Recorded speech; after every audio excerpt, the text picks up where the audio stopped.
kiyambek. Tapi napa kok terkadang menungso niki depresi. Nggih napa-napa nika termasuk kepingin napa-napa mboten keturutan Mas Wahid. Nggih. Lek tiyang nika kesurupan enten kalih. Enten sing kesurupan krana depresi, enten sing disengaja nglebetaken awak niki. Enten sing perjanjian kalih makhluk jin niku wau. Sing depresi nggih ngoten, susah sumpek, kepingin niki gak keturutan, akhirnya kelebonan, ngamuk-ngamuk, mboten sewajare. Lah niki lek ngedalaken butuh tiyang ingkang ahline sing saged ngedalaken. Kenyataan niki gampang mawon wis, mboten usah nyeluk tiyang pinter, mboten usah nyeluk tiyang napa-napa nika, mangke kalong rokok, kalong amplop. Cukup sampean pites urat-urat letak urat-urat nadi besare sing kelebetan jin niku wau, termasuk ten pundak, termasuk ten pupu, termasuk ten pergelangan mriki. Menawi mboten mampu sampean lek mites tiyang sing kelebonan kesurupan iki wau sampean nedi napa kajeng napa sampai pitesaken ten pupune. Tapi nggih sampean selawati, sampean waca-wacaaken menika ora khusus. Enten krasa fisik niki sakit moko tiyang lek muni aduh niku lepas.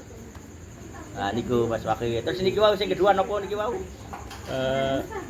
Sengaja dilebon. Nah niku lek sing sengaja dilebetaken nggih otomatis nggih ya napa nggih menika-menika.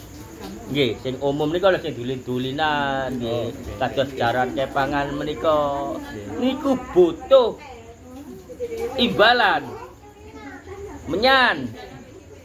Umum, kembang, umum, klopo, nggih nika.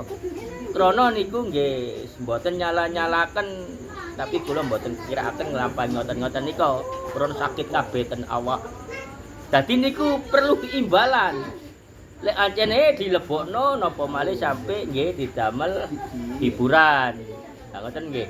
Oh jelas Mas Tawik dadine lek sing dilebokaken niku ancene butuh imbalan krana jine sing diceluk didamel mediator napa niku wau hiburan. Nedhi imbalan nggih niku wau sing kula sebut. Lah lek enten perjanjian mlebet teng larene niku karena enten perjanjian. Mboten usah tiyang pinter, mboten usah napa niku tumbal perjanjian niku wau, tapi krana awalipun enten perjanjian pribadi antara makhluk jin iki mangkali kula ngoten mawon nggih. Niku mboten kadang moro-moro mlebet dek ngoten. Melebet mangke medal nggih medal kiyambek krana kula ben dinten niki perjanjian kalih dhewe kula maringi kembang kuncup, kula maringi makanan menyan, kula maringi sandingan. Lah niku napa fungsine jin iki wau mlebet ten kula sampe kados ngoten.